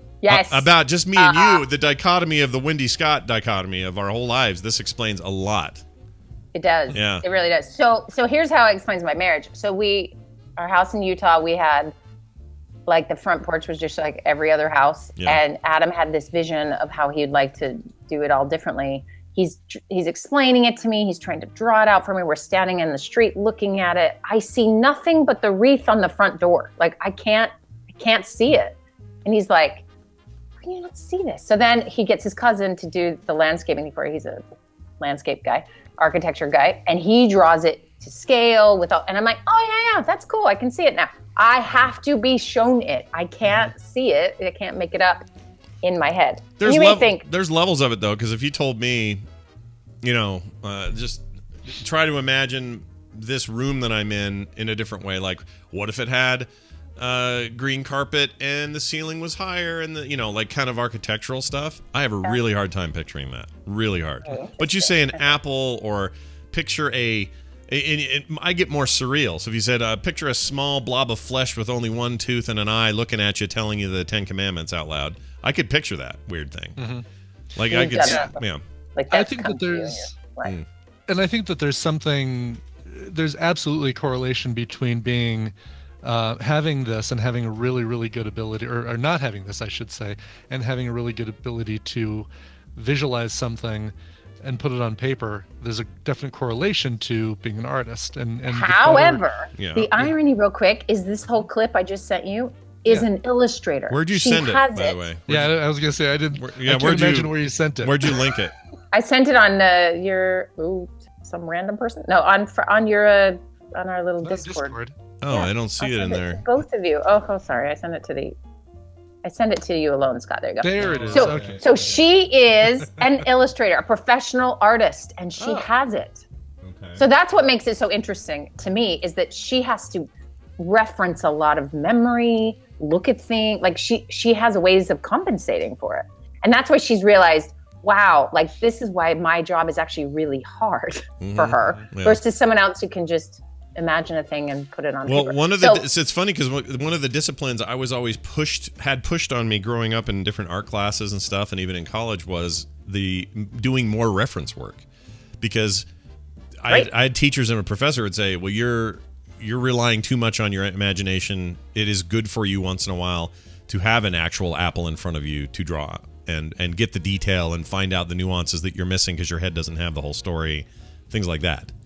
So that's just interesting. So I have children, and what's so interesting is I've got 2 children who have this with me. Mm-hmm. We are but we're also pretty, like we also don't imagine the worst thing could happen to us. Does that make sense? Yeah. Like our ability to fantasize about the world ending is apparently minimal based on we can't picture apples in our heads. Right. But then the other 2, Peter in particular, that kid has he closes his eyes and will describe entire worlds and scenes and a movie happening and like detail. And so, and from 3-4 years old, as he could describe it, he could just describe a whole world when he shuts his eyes. I see black fuzzy lines. Yeah. You are raising versions of your brother. I just want you to know that. That sucks. It but doesn't also my suck. husband. It's good. So It's good. I asked Adam, I said, so let's do this little experiment. So I have him picture something, and he's a 10 and a half. Like it absolutely. So I've got my recessive gene from my family, and then he is full on. So they are. Anyway, and it's not good or bad. It's not like some actual disorder. I just use the word to be dramatic. But in the end, it helps me explain why, like, I just can't do some things people can do naturally. And I kind of am disinclined from creative art stuff from my head because there's nothing in there. Right. All right. Yeah, no, this explains a lot. Does it help you reconcile that idea though? Like, did it ever matter to you when you were growing up that I don't like any of this stuff, and now does this make you feel justified? It's not that I don't like art or drawing or like I find it really fun, but you've got to show me what to do. Like nothing's coming out of my head. Yeah. So like how it's collided. The only time in my life is in my marriage where he sees things and I can't see them. Like this is a perfect example. We were living in Georgia. I go out to Utah to look at the house we're about to buy. I take pictures of the crystal doorknobs because it's an old house. And I'm like, who has freaking crystal doorknobs? So I have a bunch of crystal doorknobs, then a scary vent where there's a bunch of like cobwebs. Yeah. I didn't even take a picture of the outside of the house. So I get back and Adam's like, I have no idea what this house looks like. And I'm like, oh yeah, I mean, look at these doorknobs. Yeah, look at this scary vent. Isn't that good? We want a scary vent. Creepy, right? We definitely need to remodel. But that is like the extent of so I would always sort of how I handled it. I'd say, well, I can see a person and see their future potential. So beat that. Can you? Yeah, that's hard to beat. But can you? I mean, if I have this theory that if I sat you down with a big pad of paper and a bowl of fruit, you would make a really good rendering of that bowl of fruit. I'm convinced you would. I don't know if really good is the word, but well, maybe not really good, but you could. I mean, I think anybody with enough time spent can do it. Some people much quicker. Some people really establish uniqueness. Like Carter has lapped me twice, really, at the age of 21. I was nowhere near her at 21, and it's really fun to watch that and see how good she's gotten. And there's many factors involved in that. But, 5 years ago, it wasn't very good. She had to crank on it. So I think you could probably do it. But it's just interesting that inclination toward these things, or inclination toward the creative or toward the logical, is probably determined quite a bit by whether or not you have this visualization stuff or not. Right? Yeah, because does it bug you? Like, do you see things and have to get them out of you? All the time, I don't see anything. I don't need to get anything out. All the time. That makes sense. I have that all the time. Yeah, there's no doubt. I mean, it's not like a painful, awful thing or anything. It's not like a syndrome or anything. But get this out of my head. But there will be times where I'll just be like, I can't get this scary clown face out of my head. So I drew a really scary clown, and now I don't think about the clown anymore. So that happens, See? sure. To get out of your head. Yeah. And Right, that's, and yeah. I have to watch a scary clown. So what's interesting, when I read Harry Potter for the first time, I had images of all of those characters in my head, which for me, now that I realize I have aphantasia, is kind of amazing. But as soon as the movie came out, they're gone. There's no way I could re-access any of those images because now they are the movie images. Oh, interesting. I don't have any strong, if I do get one from a book, it's not hearty. Yeah. Oh, that actually brings up a good question. All the books you like are all like, here's how to do a better thing and welcome to the better world and all that. You don't read Self-help books. How do you know that? Well, I'm just guessing you're not sitting around reading the latest Joe Abercrombie fantasy trilogy, right? I'm not, but my favorite book of all time is The Lord of the Rings. Oh, I didn't know that. That's very interesting. Okay, so I wouldn't have guessed that from you. Ooh. See, snap. No, and that's also, good. but my fantasy career ends there, so that's about it. So let me ask you this though: when you read those, what are you visualizing these epic battlefields or these creatures, characters? Like how far does your brain go? Is it purely dependent on them telling you what's there, and then your brain's just like, oh, okay, cool, thanks, I'm moving on to the next chapter? Like, what's that like? So the same thing happened. Peter Jackson made a movie and ruined my own movie that I had, but I had read it obviously before. Yeah, I honestly think I just like the impossibility of winning and the good and evil. I love that the Hobbit is it. Like, there's all the dynamic of it that I like. I don't know if it has to be the fantasy part is sort of subject to the story of it. I don't know. Sure. And I like that Then she it's a moved whole on to- world. Then she moved on to books like How to Be a Better Hobbit and the 7 Habits of Highly Effective Wizards. Yeah. Exactly. Yeah, and I've never been a fangirl about anything. Like I can't even name an actor I think who's handsome. Like I am, it's not a thing for me at all. But hilarious. I think the movies have really cemented that as my favorite book because I watch it every Christmas. I never watch any movie twice, by the way. Really? Except for that. Wow. Yeah. I know, I'm weird. I think it's because there's nothing going on in my head. Yeah. And before I thought I was quite interesting and clever, and now I realize, like, oh no, I just have an aphantasia. So we must all be weird creatures to you then. Like we must be Well, just... notice who I surround myself with. People who have this, Yeah. or don't have this. Yeah. I mean, it's in my blood somewhere, and Yeah, that's I true. find it fascinating. And like I it. think that actually contributed to, I mean, people hear us on the show and we're teasing each other and stuff, but Wendy and I were pretty close growing up, and I feel like that had something to do with it. This idea that she was always on a different pole than I was. And it made it so that you weren't fighting over the same stuff. You weren't because we're not really interested in the same stuff. It's easy for us to mesh that way. Kim's this way. Although she's very good. Like the thing I said architecturally, we're getting ready to do new flooring, and all the floor stuff's like piled in a room, 2 tons of it or whatever, and we just have to do the installation, and we're going to do it ourselves, and I kind of want to die, but anyway, whatever. She can look at the house and go, I know exactly how this is all going to look. Sure. And I look at it and go, this is a nightmare. This is going to look terrible. I can't. You even, don't see the I can't finish. see it. Right, I can't see it. So Brian, do you see a finish, like architecturally speaking? Can you see? No, it? no. I'm like you said, when we did the Apple thing, I was about a 6, and that probably is where I'm at with like visualizing a finished project.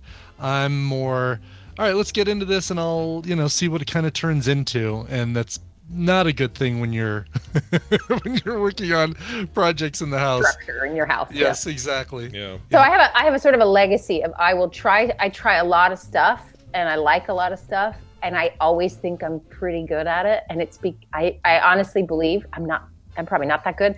It's that I never had an idea in the first place about how it's supposed to look. So I learned to knit. I make some dumb washcloth. I think it's freaking the best thing that's ever happened. And it's because I didn't have any It preconceived didn't start notions. out as a washcloth. Yeah. Yeah, it started out as a string, and that is a miracle. How did I get a string to look like a washcloth? So it's like a kind of a dumb innocence, I think, in the end. But anyway, I just thought I'd throw it out because I thought people maybe don't realize this is a thing. Watch her little video. She's pretty funny. But also, it's what's interesting is it was discovered in 1880, and no one has studied it, not even for a second, until 2015. Who found it? Tell me it was some cowboy just out on the range one day. Please be that. No. It was a guy in, I believe. No, his name was Francis Galton in 1880. It was basically about, 2005. I said 2015. 2005. Just first described as sort of mental imagery and sort of finding out who has it and who doesn't. And then, and a guy after a minor surgery, he lost his ability to do it in 2005. And so that's when this guy at Exeter. I feel like if the world, and you don't read a lot of books, fiction books, but outside of your Lord of the Rings, but like if the world was like the Stephen King's The Stand, and we all had to take a side, and the sides were those who can visualize and those who can't. I think Bob Ross, if he was still alive, would be king of the cans. Oh yeah. Because that guy that's his whole thing. Get in front of a thing, talk real soft, and out of nothing create depth and space and all the stuff he did. So Bob Ross is our Lord and King, all right? And then on the other side, who's in charge, do you think? Who's the least visual person that could run to your side? I don't know, because here's the thing about it. It's like, it's not related to, I mean, in the case of this girl who's sort of written this thing, she's publicizing this thing, and she's an artist. Like, it's the opposite of what you think, right? So I have a hard time thinking, oh, so maybe a banker, right? Like, they don't know how to visualize an apple. Maybe they completely do. I don't know. I feel like this should be a really weird sorting. And those people who can visualize, let's say, big financial stuff, entire markets, futures, the way the stock market works, I'm like a piece of mud in that scenario. I don't know. I can't visualize any of it. I can't understand it. I'll have a really smart guy sit down just to talk about how the 401k is doing. I don't know anything he's saying. I'm just trusting that this is all fine because I don't get it. I don't understand it. I don't get it. It's transactionally, I'm a mess. Like, money and I do not get along together at all. Kim handles all the finances as a result. So there's a place. And I can sit down with a person who has done some crazy, terrible things, and I don't see a person who's done crazy, terrible things. Doesn't. I know how it works for other people. I watch them. They tell me.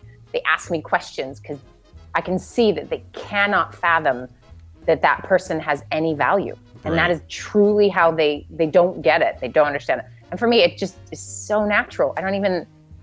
It doesn't, right? So when you say, oh, you can picture an apple, I'm thinking, oh, you're like a wizard. Yeah. And then someone looks at what I can do and they're like, wow, that's like a wizard.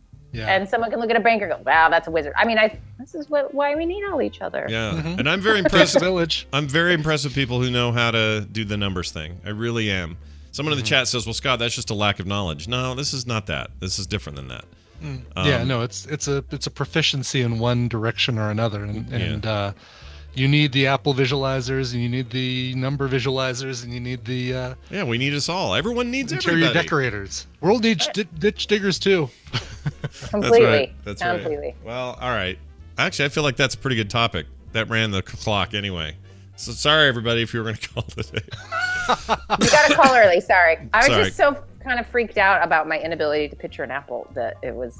Well, I think it's a fascinating topic. I didn't know I didn't know it had a name or that there was an opposite to it. I mean, I know that there's some people have more difficulty visualizing things than others, and some people are really proficient across the board. It's those people I admire the most because they can kind of do it all and kind of jack of all trades. Maybe they're master of none, but I don't know. It still seems like a pretty good way to live if you're pretty good at all those things. But I also really admire people with the extremes. I admire people who can do so much math in their head that they've just got all the hard part figured out before you even are finished asking the question. And then I really admire people who can visualize in the way of some of my favorite artists do. And I just look at them and go, oh my gosh, I wish I was at that level. And so there, with its extremes and all of its middle ground, what you're describing is just us. This is people, man, and our weird brains. And this is where a really good fiction fantasy novel someone could write for me. Because one of the reasons I'm not so interested in sort of fiction as a general rule is I get it. You need conflict for a book to exist. And a part of me is just like, I don't want to read about a made up nightmare. Yeah. You know what I mean? Like, so I have a hard time that what I would love is someone to write a book about us all getting to switch places, but for the good of it. Wouldn't that be interesting? Like, because I really truly don't know what that's like to picture something and think I can reach out and grab it. I had a client once who, we were sitting in my office and she asked me to look out the window and look at the tree next to the window and tell me what colors I saw.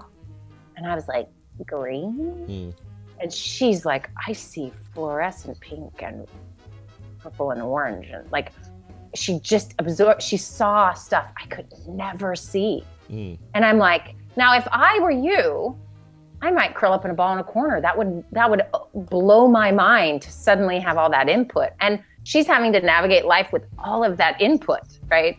And then there's others who you think, oh, that person seems like a wall. Well, it's because there's not a lot of input coming in or something. I don't know.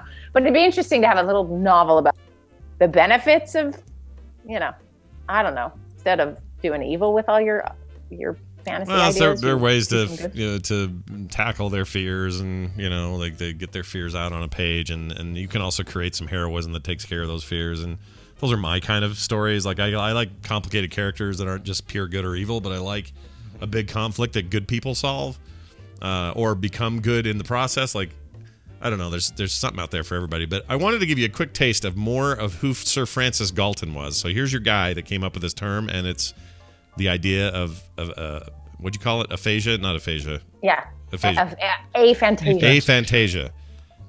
As opposed to the Fantasia. Anyway, he did a lot of stuff. Check this dude out. He was a Victorian-era statistician, progressive, polymath, sociologist, psychologist, so forth and so on. It says here, he did over 340 papers. He created the statistical concept of correlation and widely promoted regression towards the mean. That's your dude. So he's very mathematical, it turns out. Also, it goes into the stuff that you talked about. And then he also pioneered eugenics, coining the actual term. And the phrase nature versus nurture is his. Dude came up with that. He did the first social study on genius versus greatness, which sounds super interesting. And then later, check this out. Hold on. He devised the first weather map. What? And is the first known, you could call him a meteorologist. Really? Yeah. He was also Charles Darwin's half cousin. Not kidding. That's what it says. That runs in the family, yo. Yeah. I'm super impressed with this dude. Anyway. That's cool. Also, I wonder what his level of Fantasia was. Like, was he... Yeah. Like, did he visualize apples really well? And then, friend doesn't. And he's like, what? I don't know. Because, yeah, it'd be cool if we could categorize everyone by their Fantasia or aphantasia. But then we'd have a war. Yeah, that's true. By the way, one more way to sort us. I was hoping that it would be Fantasia would actually be a definition of whimsical things you imagine, but it's not. When it's just Fantasia, it's a musical composition with a free form and often improvisatorial style. Musical composition that is based on several musical tunes. Yeah, it's not as fun. Yeah, so that was Fantasia. Yeah. So let me throw out one little fun, cute story that happened this morning. I take Pete to this early morning class. They have this cool thing here where in the school building, they provide all these cool community classes. So you just take your kid a little early to school, or you pick them up a little late, or an activity bus brings them home. So it's so convenient. Anyway, Pete is really into engineering at the moment. And so it's this little engineering class. He walks in. There's like 4 little boys there when we get there. And he walks in and he does this thing I've only seen adults do. He kind of put his hand across his stomach and his, kind of like the thoughtful thing with his hand on his chin. And then he points at the kid and he goes, I know you from somewhere. It was so funny. And the kid was like, I think another first grader or whatever. And he's like, I don't know you. Yeah, like normal kids would do. Yeah. And he just continues. He's like, no, really. Was it the playground yesterday? When did I see you? So Pete Sunday. is Did we have a class together? How old is Pete's what? Was unreal. 4 or 5? What is he? It's 5. He's 6, almost 7. 6. Okay, so he's getting up there. Yeah, he's an old soul. But he still has all his baby teeth, so he looks like a 2-year-old. Yeah, anyway. He's an old soul. That's what that is. He's just. Yeah, it was so funny. Yeah, he'll probably. And he has serious Fantasia.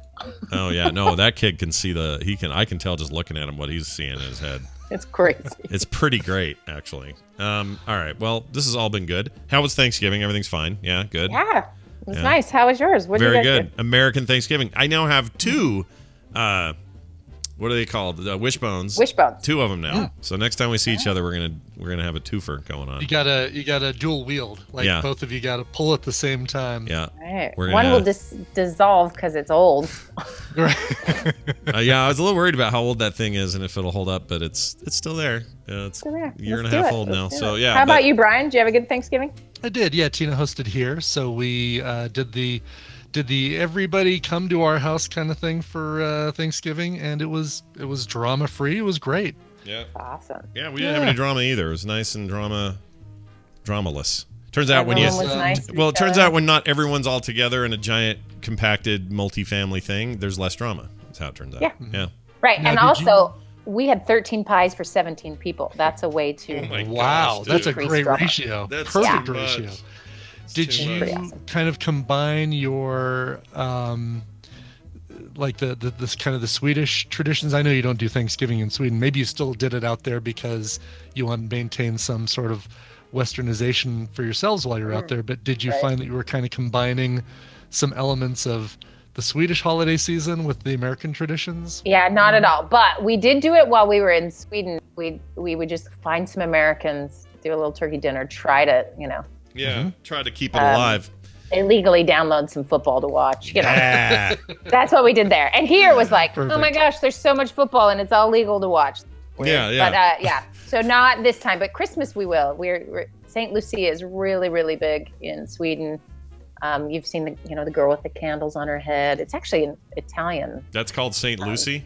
Saint Lucia, Lucia.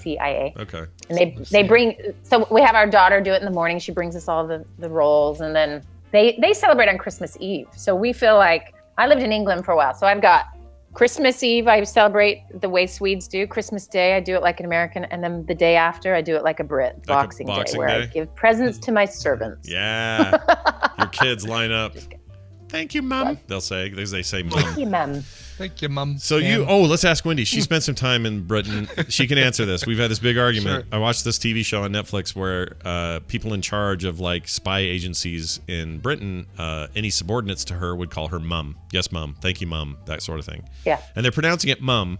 And there's been some controversy as to whether that's really what she's saying or what they're saying, or if they're saying ma'am in the way that they would say it. You're going to keep asking people until somebody gives you the answer you want. Well, I've had conflicting stuff. So here's somebody else from Britain or who spent some time there. What's your take? Right. Is it just ma'am and they're just saying it weird?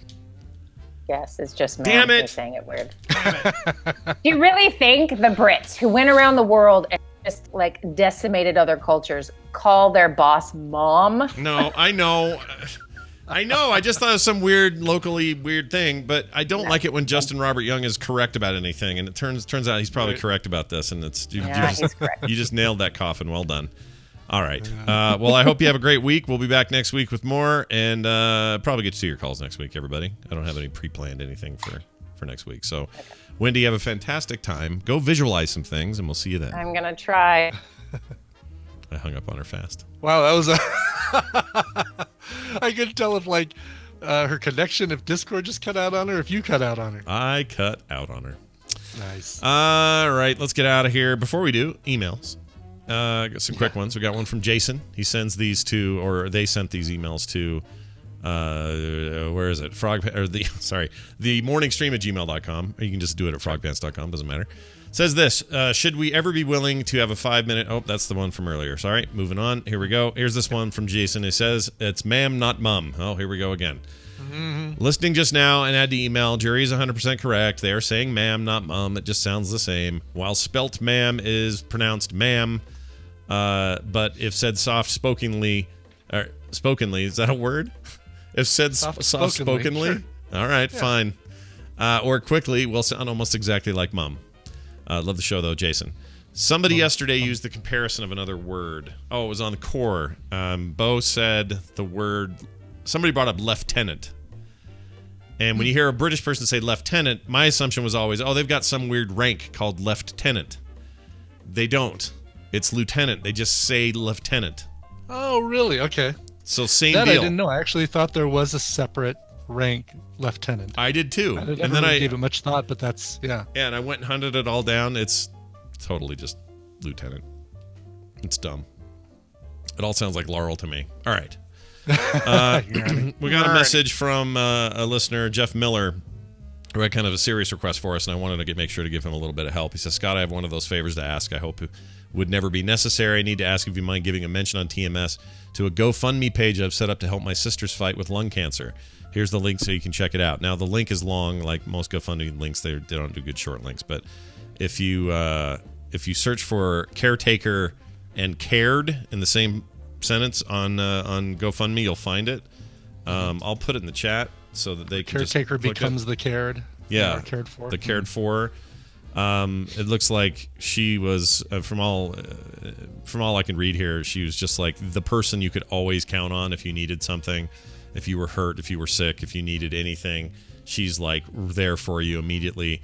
And now things have turned and it's gone the other way. So I wanted to give Jeff a little bit of help and mention this. It's a little tricky to go find it that way. Probably could have done a shortened URL, but it's the caretaker becomes the cared for is what you can search for on GoFundMe. It takes you straight to the link.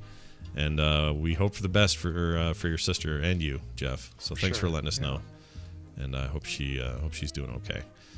Now, we're gonna eat some Japanese things, or at least things. Stall while I grab my my package. I will. While I grab my box. Brian's gonna grab his package and his box, and we're gonna eat. Hold on. For wonderful flavor combined with sound food values. All right, let me pull this up. I'm also grabbing a box. We haven't eaten these in a while. These Japanese delicacies. Let's pull it over here. Oh gosh, I don't know where to start, but we'll see if Brian has a preference. Do you have he's putting aside. Do you have a preference, Brian, as to what to eat first? I don't. I know we've eaten these guys, so I still have a whole bag of these that we've already tried those. Oh wait, why don't we try one of these? Do you have this bag of like little? They look like birds, but they're like little chunks of like gummy somethings. Let me see. Yes, I do. Right here. Let's try that. Yeah. Look like they have nuts on them. Yeah, and they're all yeah, that's weird. Little walnuts. Yeah. And they're all it's Japanese, so there's no description of anything here in English. Right. So I can't tell. I don't know where my app went. Maybe that would work, but anyway, let's just try it out. See what we get. Who sent us these? I've forgotten the name. I'll tell you. Daniel? It was Daniel, yes. Daniel, okay. Daniel Steinsdorfer. Thank you, Daniel Steinsdorfer, a very traditional Japanese name. That's right, exactly. All right, here we go. They come in a big package and then a little individually wrapped unit. Yeah, these look like gummy. Yes, my only guess is. Ugh. Don't smell the inside of the. Don't smell the inside of the big bag. I'm gonna do it. Oh, you're right. Yeah, that's not good. That smells like a nail salon. Nintendo Switch chip tastes. Oh yeah. It smells like a nail salon to me. I mean, based on what's drawn on the package and how this thing feels, I think we're about to eat gummy nuts. All right, gummy nuts. Here we go. Let's see what they smell like. Oh, smells fine. Yeah, smells like nothing.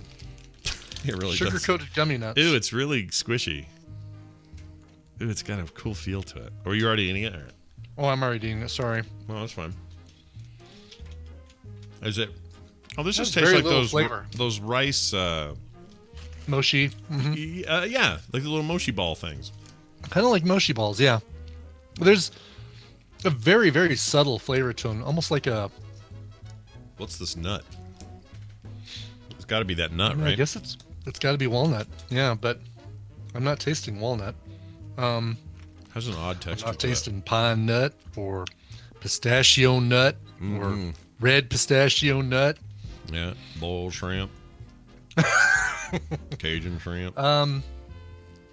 Yeah, they're not bad, but I kind of like it, but I don't feel like I know what I'm eating. I feel like I'm eating kind of nothing. Yeah. Yeah, I think these are fine. I'll eat these. Mm-hmm. I bet I won't eat them all at once. That I can promise you. Is it a chestnut, chat room says? Could be a chestnut. Those grow on your chest, right? Get it? That's right. It's like the I easiest, get it. I get it, Scott. easiest low-hanging dad joke fruit of all time. I Right. just did. Totally. Lame. All right.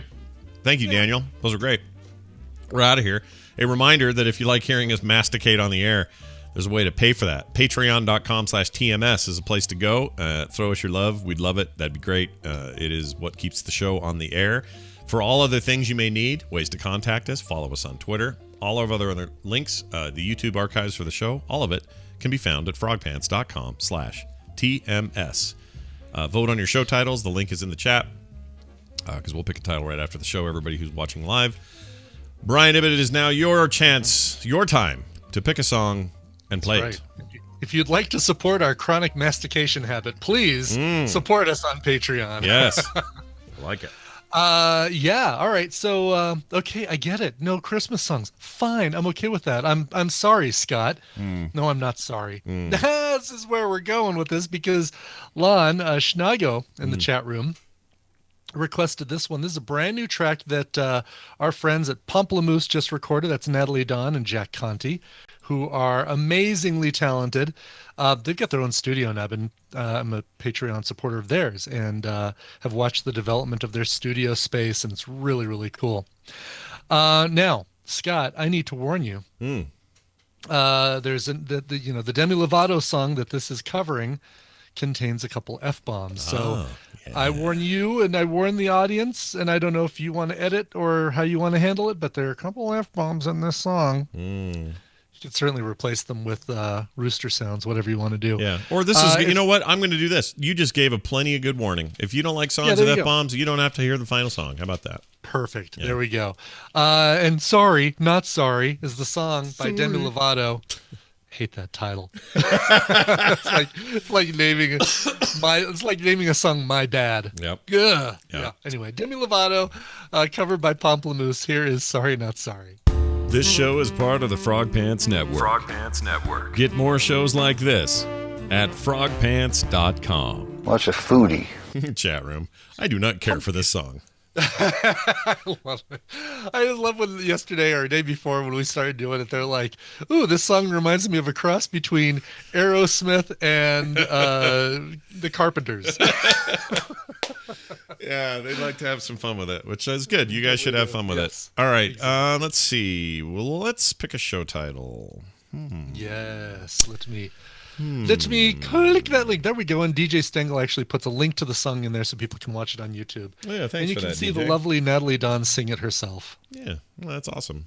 I like that. Oh, I love Natalie Dawn. Her hair's just gotten so long too. Used like, to be I remember when we first saw Pomplamoose, she had just super short hair, and now that's how long I guess we've followed them. That's how long we've been following Pomplamoose. Tell time by how long your hair is. All right, so we got Where's the Button for I'm Old from BioCow. Disney's Disney's A Fantasia. Full Johnson Wedding. About that one. That's pretty good. Vladimir Putin. I also like that one. Yep. I also like Full Johnson Wedding. Don't trust the key in apartment 23. See, very good, because it's not something we said. That, again, gets a vote. Good. I love that. Pucking Around, The Morning Pod. Oh, I'm going to have to... Lassard's getting kicked from the chat forever for saying pod. Sorry, buddy. Christmas Up Our Butts, Be Nice to Your Mum, Very Loose Meats, Stirring Poo in the Pot, 2 drinks and a street taco, Get Off My Lawn, Judgment at Nuremberg, Gender Reveal. That was good. I like that, but yeah. That was really good. Social Lube, The Therapist's Dream of Therapeutic Sheep. We should have asked Wendy what her dreams are like. Should have done that. Because mine are nuts. You dream of nuts? No, I dream of gummy Japanese candy nuts. Gummy nuts. Yeah, gummy nuts. Okay, I'll tell you where I'm leaning. Yeah. I like Vladimir Putin a lot, or Don't Trust the Key in Apartment 23. Those are the two, right. Those are the two I'm leaning towards, too. I think... Should we do a tie? Okay, whichever one of those... That's what's between. Yeah, whoever gets the next vote for Vladimir Putin and the other one. Oh, Don't Trust the... There it is. Don't Trust the Key in Apartment 23. Just edged above. Yeah, we're doing it. Well done, Sorry, TVZ Gun. Sorry, Jackalope Ashley. Yeah, sorry. That was a good one, too. It came down to one vote. But and Disney's A Fantasia, Courtney, was also very, very good. Yeah. They're really good ones today across the board. Even some of the low-hanging ones are really good. Mm-hmm. Like low-hanging dad joke fruit. Yeah. Blame the hippies. Flying penises. I'm just, impressed at how quickly Gummy Nuts made it into the top for being an near end of show discussion. Yep, I agree. Well, I'm going to go wish my... Oh, actually, it's soon. Yeah, have fun with that wedding, Scott. Yeah, me and my fake wife are gonna have a show here about half an hour. Oh, that's right. Yes. Yeah, so I'll see you guys at about 11:30 or so, and Brian, I'll see you whenever I see you soon. Bye now. Okay, goodbye. And that's gonna do it. I guess that's all. Is that all? That's everything. Oh, I'm still recording this.